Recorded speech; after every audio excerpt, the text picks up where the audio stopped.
All right, sir, what are you doing here? This isn't your place. I'm moving in. I showed you the Those lease papers already. are fake. He doesn't live here. Yeah, we think so too. You're coming with us. Hold up. Say that again. I'm your boss, dumbass.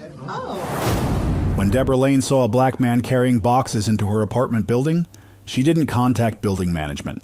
She didn't ask a single polite question.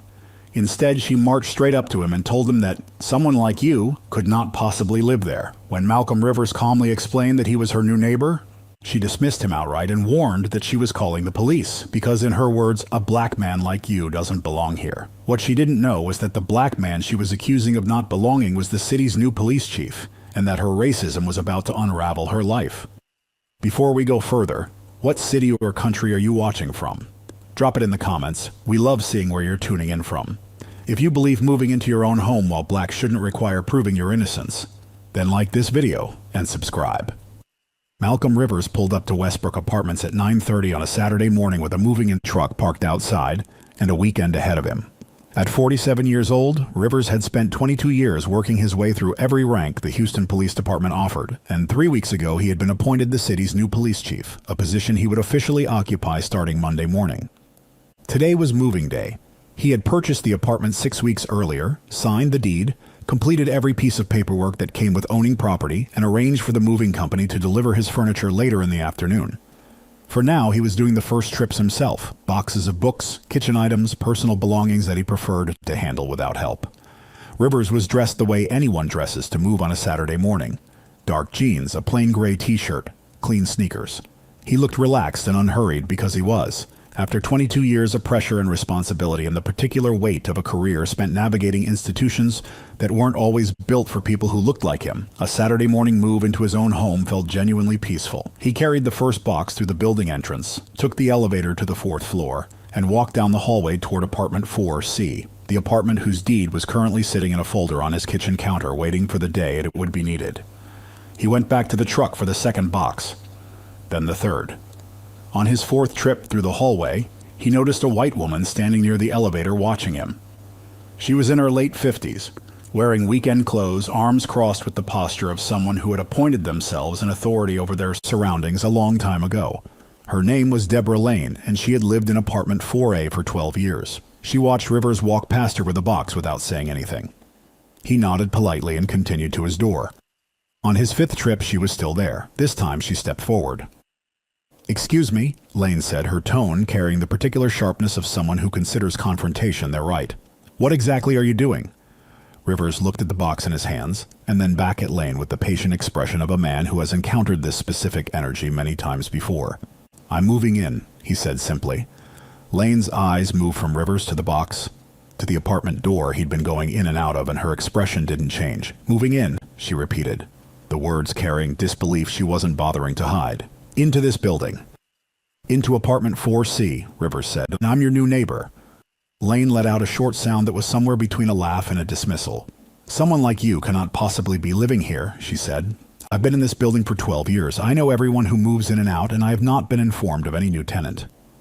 "I'm not a tenant," Rivers said calmly. "I'm the owner. I purchased the apartment 6 weeks ago." Lane looked at him the way a person looks at something they've already decided is false. "I don't believe that," she said flatly. "And I don't know what you're actually doing here, but you look suspicious and I'm calling the police." Rivers looked at her steadily. "Is it because I'm black?" Lane met his eyes without flinching. "Yes," she said, "exactly because you're black. A black man like you doesn't belong here." She pulled out her phone and began dialing, while Rivers stood in the hallway of his own home holding a box of his own belongings. Rivers set the box down carefully, leaned it against the wall and said nothing more to Lane. He went back to the elevator, rode down to the truck, and continued moving. He could hear Lane's voice faintly from the 4th floor as he carried boxes. She was on the phone, making the call, describing a suspicious black man in the building. Rivers carried 2 more boxes up and set them inside his apartment, moving with the same unhurried calm as before. He had 22 years of experience understanding how these situations unfolded, and he understood this one completely. 8 minutes after Lane's call, the elevator doors opened on the 4th floor and 2 uniformed officers stepped out. Officer Sean Whitaker came first, white, mid-40s, 15 years on the force, the kind of officer who walked into situations already knowing what he'd find. Officer Lucas Barrett was behind him, younger, early 30s, 3 years on the force, following Whitaker's lead the way junior officers follow senior ones when they haven't yet developed the confidence to question what they're walking into.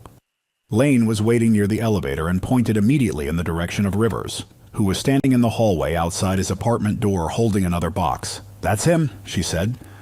Whitaker walked toward Rivers with Barrett behind him. Rivers watched them approach and set his box down, straightening up and giving them his full attention.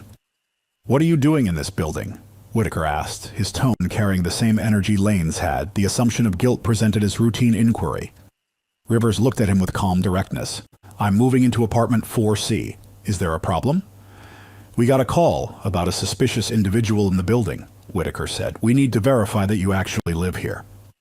"That's fine," Rivers said. "Give me one moment." He opened his apartment door, went inside, and returned 30 seconds later with a dry folder. He opened it and handed Whitaker the deed to apartment 4C, registered in the name of Malcolm Rivers, along with his proof of ownership documentation showing the purchase was completed 6 weeks earlier. The paperwork was thorough, official, and completely legitimate. Whitaker took the documents and looked through them. Barrett looked over his shoulder. From down the hallway, Lane watched with her arms crossed, and when Whitaker didn't immediately move to arrest Rivers, she called out, "Those are probably fake. I've been here 12 years, and I know when someone moves in and nobody told me anything about a black man buying into this building. Those documents are not real." Whitaker looked up from the papers and something shifted in his expression. The moment a man who has already made his decision finds the justification he needed. He looked at Rivers. "She raises a fair point. These could be fraudulent documents." Rivers kept his voice even. "They're not fraudulent. Everything in that folder is legitimate and verifiable.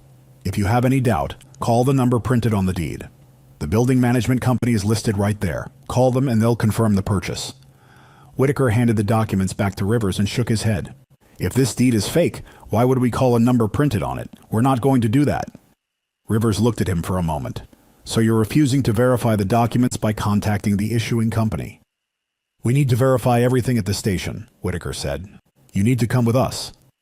"I'm not going to any station," Rivers said clearly. "I have just shown you my deed and my proof of ownership for this property. I have offered you a direct way to verify their authenticity. I know my rights and I'm standing in them right now."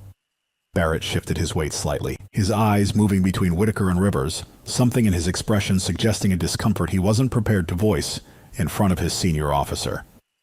"You need to calm down," Whitaker said, his voice dropping to something more authoritative. "We told you those documents could be fake.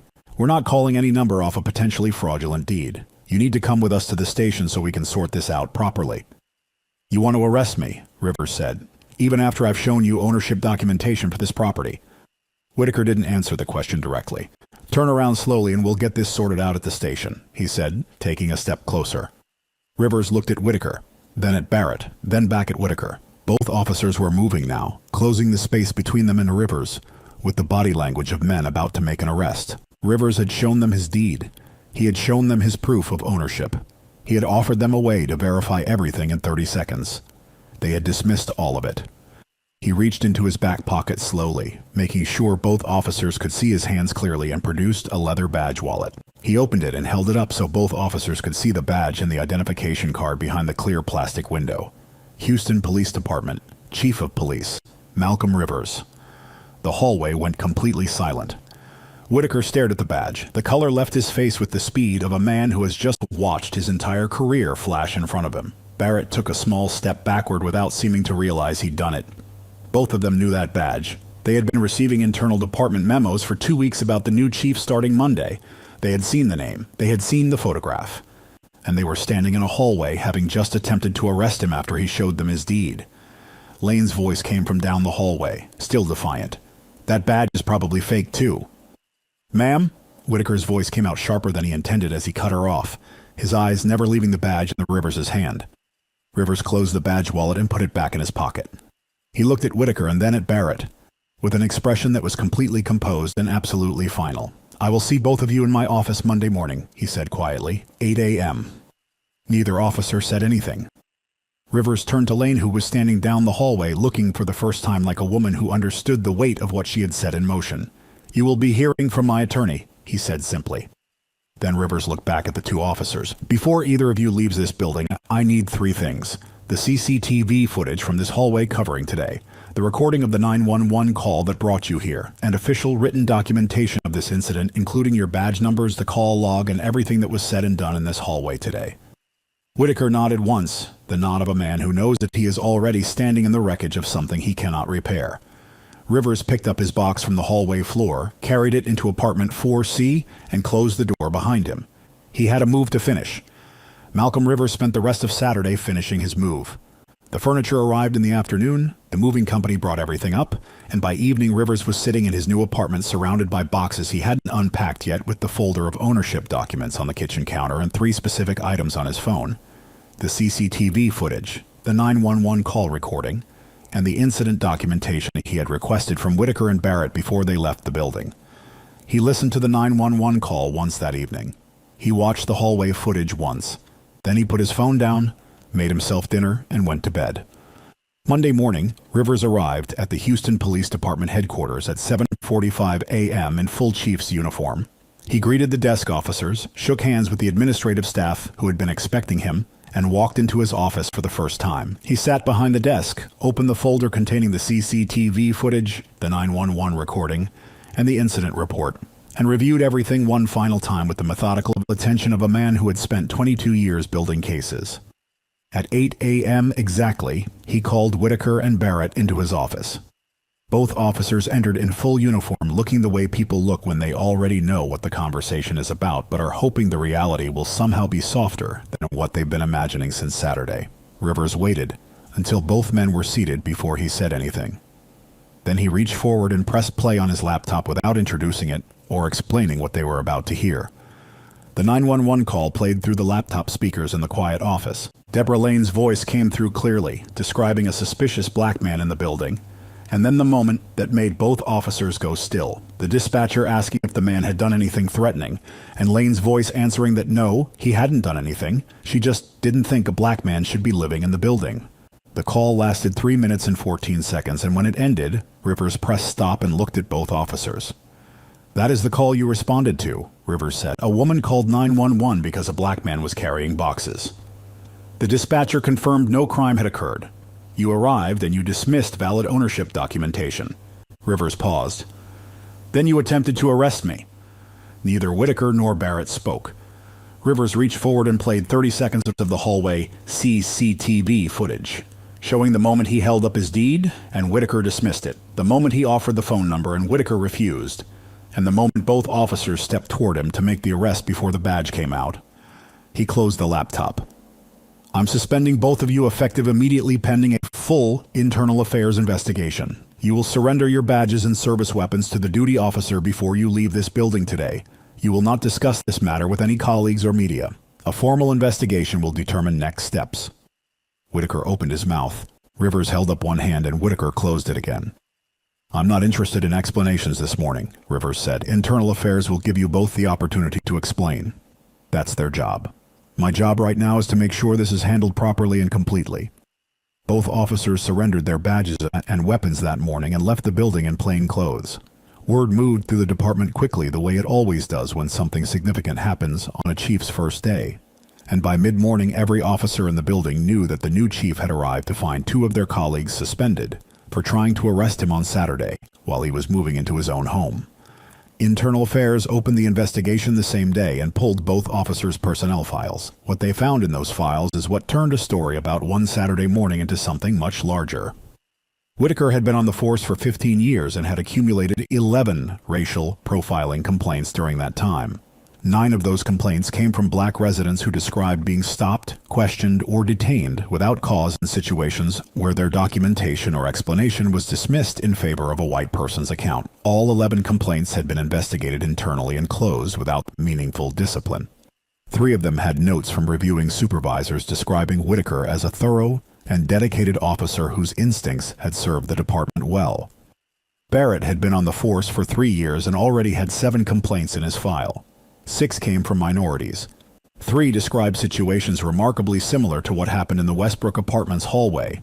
Barrett following a senior officer's lead in dismissing valid documentation from a black person while accepting a white person's contradicting account without question. Barrett's complaints had been closed with even less scrutiny than Whitaker's, largely because he was junior, and the complaints were attributed to his inexperience rather than his bias. But the investigation didn't stop with the officers. Rivers had instructed Internal Affairs to pull everything connected to the Saturday incident, including the building's full security history. And when investigators reviewed 2 years of Westbrook Apartments camera footage, they found a pattern that made the investigation significantly larger than 2 officers with bad complaint histories. Deborah Lane appeared in the footage 114 times over 2 years. 41 of those appearances showed her in hallways or near the elevator in situations that had nothing to do with her own movements through the building. She was watching people. Specifically, she was watching black residents, following their movements with her eyes, positioning herself near the entrance when she saw them arrive, and in 12 documented instances, she was shown on camera, reaching for her phone immediately after a black resident passed her in the hallway. The building management company was contacted and pulled their complaint records at Internal Affairs' request. Lane had filed 23 formal complaints over 12 years. 19 of them were against black residents. The complaints ranged from noise violations to claims of suspicious behavior to allegations of property damage, none of which had been substantiated on investigation. 3 black tenants had moved out of Westbrook Apartments within 6 months of sustained complaint campaigns by Lane, and 2 of them had left reviews on apartment listing websites mentioning a hostile neighbor who made them feel unwelcome and unsafe in their own home. Internal Affairs contacted all 3 former tenants. 2 agreed to speak. The first was a black woman who had lived in apartment 4B directly next to Lane's apartment for 8 months before leaving. She described Lane knocking on her door to complain about noise when she was watching television at normal volume, calling building management about her repeatedly, and standing in the hallway staring at her door on multiple occasions. She had filed 2 complaints with building management that were resolved with nothing more than a letter to Lane. She had left because the environment became too hostile to stay. The second former tenant was a black man who had lived in apartment 4D for 4 months before Lane's complaint campaign made his daily life in the building so uncomfortable that leaving felt easier than fighting. He had not filed any complaints because he didn't believe it would change anything. Both of them, upon hearing what Lane had done to Rivers on Saturday, said the same thing in different words. They were not surprised. Rivers filed the civil lawsuit against Deborah Lane through his attorney on Wednesday, 4 days after the incident. The lawsuit cited racial discrimination, harassment, and the filing of a false police report motivated by racial bias. It sought $200,000 in damages. Lane was served the papers at apartment 4A on Thursday morning. By Thursday afternoon, someone had leaked the 911 call recording to a local news station. By Thursday evening, it was national news. By Friday morning, 40 million people had heard Deborah Lane's voice telling a 911 dispatcher that she was calling because a black man didn't belong in her building, and learned that the black man was the city's new police chief. The 911 call recording did what recordings of explicit racism always do when they reach the public. It removed every possible defense before the legal case had even fully begun. There was no footage interpretation required, no competing accounts to weigh, no ambiguity about intent. Deborah Lane's voice said exactly what she meant in plain language to a government dispatcher on a recorded line, and 40 million people heard it within 48 hours of it leaking to the media. Lane's attorney released a statement 2 days after the recording went public saying his client had acted out of genuine concern for building safety and that her words had been taken out of context. The statement lasted approximately 6 hours before becoming unusable because there is no context in which telling a 911 dispatcher that you're calling because a black man doesn't belong in your building means something other than exactly what it sounds like. The attorney quietly stopped issuing statements after that. Rivers' attorney, meanwhile, was building a civil case that didn't need the 911 recording to win, but was significantly stronger because of it. The CCTV footage from Westbrook Apartments was submitted as evidence showing Lane's pattern of behavior over 2 years. 114 appearances in hallways and common areas, 41 of them involving surveillance of black residents, 12 showing her reaching for her phone immediately after a black person passed her. The footage was edited into a clear chronological sequence, and when Rivers' attorney showed it to the opposing counsel in a pre-trial meeting, Lane's attorney asked for a 10-minute break and came back recommending his client consider settlement. Lane refused to settle. She maintained that her actions were justified and that the footage was being misrepresented. That decision brought the case to trial and put her behavior in front of a judge and jury with the full weight of 2 years of documented surveillance. A recorded 911 call admitting racial motivation, 3 former tenant testimonies describing harassment campaigns that drove them from their homes, and the building management records showing 19 complaints filed against black residents over 12 years with 0 substantiated findings. The Internal Affairs investigation into Whitaker and Barrett concluded in 14 days. Both officers were fired. Whitaker's termination letter cited his 11 racial profiling complaints, his pattern of dismissing documentation from black residents in favor of unverified white accounts, and his conduct on Saturday, which the investigation concluded was a direct continuation of a pattern the department had failed to address for 15 years. Barrett's termination letter cited his 7 complaints in 3 years and his demonstrated willingness to follow a senior officer's racial profiling without exercising independent judgment or raising the professional concerns the situation clearly warranted. Both officers appealed their terminations through the police union. The union reviewed the CCTV footage of the hallway incident, read the combined 18 complaints against both officers, listened to the 911 call recording, and declined to pursue the appeals further. Even the union couldn't construct a defense against hallway footage showing 2 officers attempting to arrest their own chief after he produced legal ownership documents and offered a direct verification method. The 3 former black tenants who had been driven from the building by Lane's harassment campaigns filed their own civil claims against Lane and the building management company. The management company, facing evidence that Lane's complaint campaigns against black residents had been inadequately investigated for 12 years, settled both claims quickly and quietly, replaced the building manager who had handled Lane's complaints, and issued a formal apology to all affected former residents. What made Rivers' press conference the moment that cut through everything else was its simplicity. He stood at the podium in his chief's uniform and spoke for 4 minutes, without notes. He described Saturday morning. He described carrying boxes. He described Lane telling him he didn't belong. He described showing 2 officers his deed and watching them choose Lane's word over his documentation. And then he said the line that every headline used the next morning. "I had a badge," Rivers said, his voice quiet and completely steady. "Most people don't. And I need this city to understand that what happened to me on Saturday has been happening to people without badges in this building for 12 years, and in buildings like this one across this city for much longer than that. My badge got me out of that hallway. It shouldn't have been necessary. The deed should have been enough. Being a human being carrying boxes into your own home should have been enough." He paused for 3 seconds and looked directly at the cameras. It wasn't, and that is what we are going to fix. The room was silent after he finished speaking. No questions felt adequate to ask immediately after those words, and the reporters who had covered Houston for years wrote afterward that they couldn't remember a press conference where the silence after a statement landed harder than the statement itself. Lane watched the press conference from apartment 4A, knowing her trial was 3 weeks away, knowing the footage existed, knowing the recording existed, knowing that 3 people who had left the building because of her were going to sit in a courtroom and describe what she had done to them in detail. She had spent 12 years believing that the building's whiteness was something she was maintaining. She had spent 12 years filing complaints and watching black residents leave and feeling satisfied about it. And she had spent one Saturday morning telling a police chief he didn't belong somewhere he owned, and the entire structure of what she thought she was protecting had collapsed into a lawsuit, a national news story, and a courtroom date she couldn't avoid. Whitaker and Barrett were processed out of the department on the same day, handing in their equipment, clearing their lockers, and leaving a building they had worked in for 15 and 3 years, respectively. Whitaker stopped in the parking lot and sat in his car for 20 minutes before driving away. Barrett left without stopping. Neither of them had anything to say to the journalists waiting outside. The city had its answer to the question that Rivers' press conference had raised publicly, but that the evidence had been answering for weeks. This wasn't one Saturday morning. It was a pattern, and the pattern had a price that was about to be paid in full. Deborah Lane's civil trial began 3 weeks after Rivers filed his lawsuit and lasted 4 days. Her attorney had spent those 3 weeks looking for a version of events that could survive the 911 recording.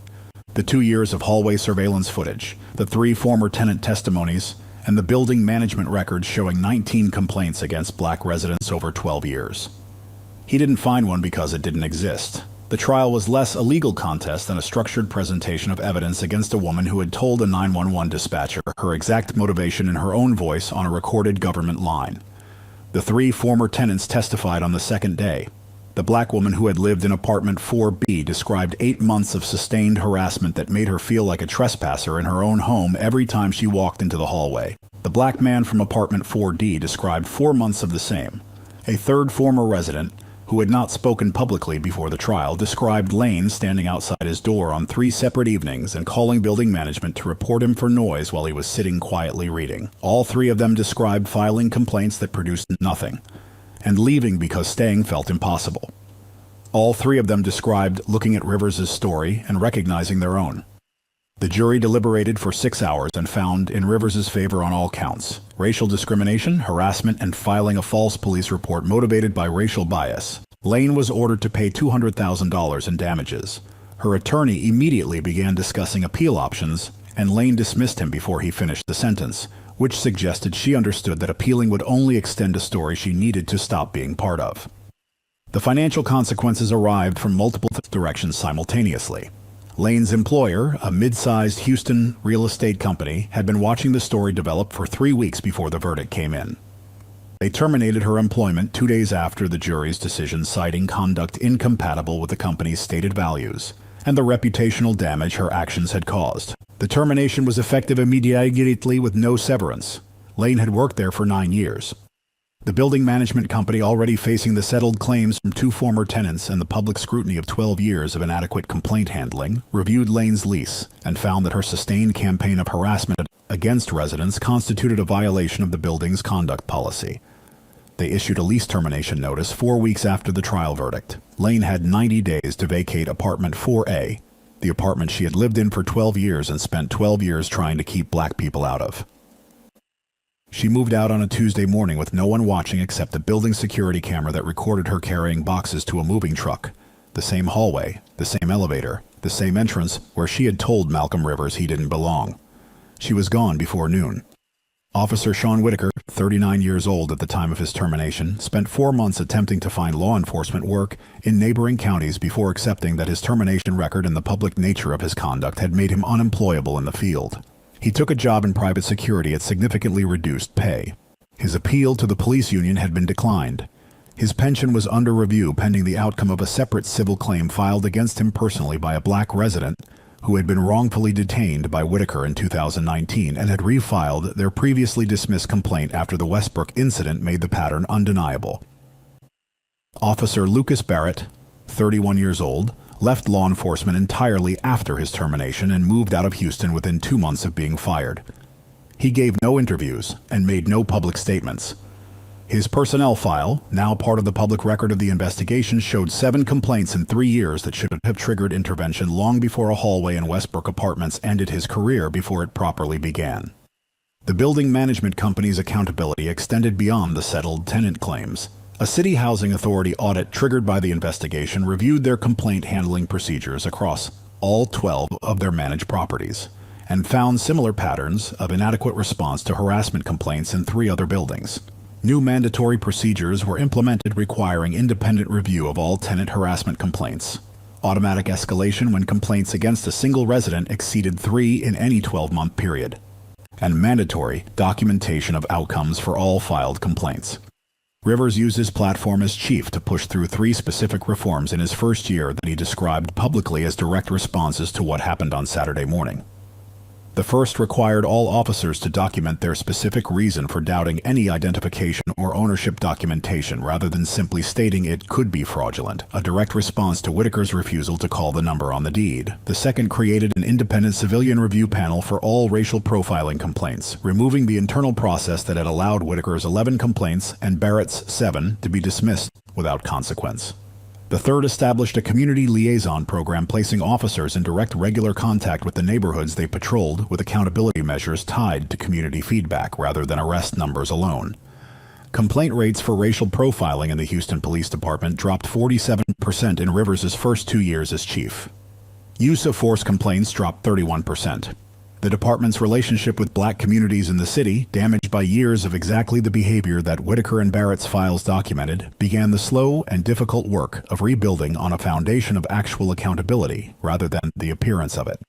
5 years after moving day, Malcolm Rivers was still Houston's police chief.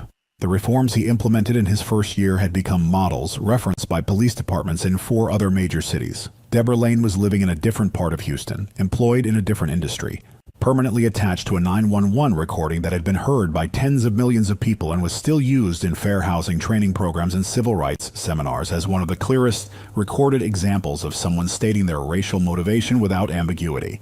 The recording never stopped circulating. It never would. The $200,000 judgment sat on Lane's financial record as a permanent consequence of one Saturday morning when she decided to tell a man he didn't belong somewhere he owned. The moving boxes were unpacked. The chief was in his office, and the hallway where she made her stand was just a hallway now, with nothing in it except the building cameras that had recorded everything and the knowledge that the woman who spent 12 years deciding who belonged there had been the one asked to leave. If this story showed you that racism in housing is systematic and deliberate, and that the people who practice it depend on silence and inadequate consequences to keep operating, share it with everyone who needs to understand that accountability changes systems, and silence protects the wrong people. What protections would prevent neighbors from weaponizing complaints and 911 calls against black residents for years without consequence?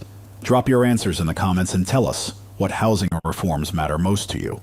And if you believe coming home should never require a badge to prove you belong there, subscribe, because we are bringing you more stories where the truth dismantles what racism spent years building and justice arrives exactly where it is needed most.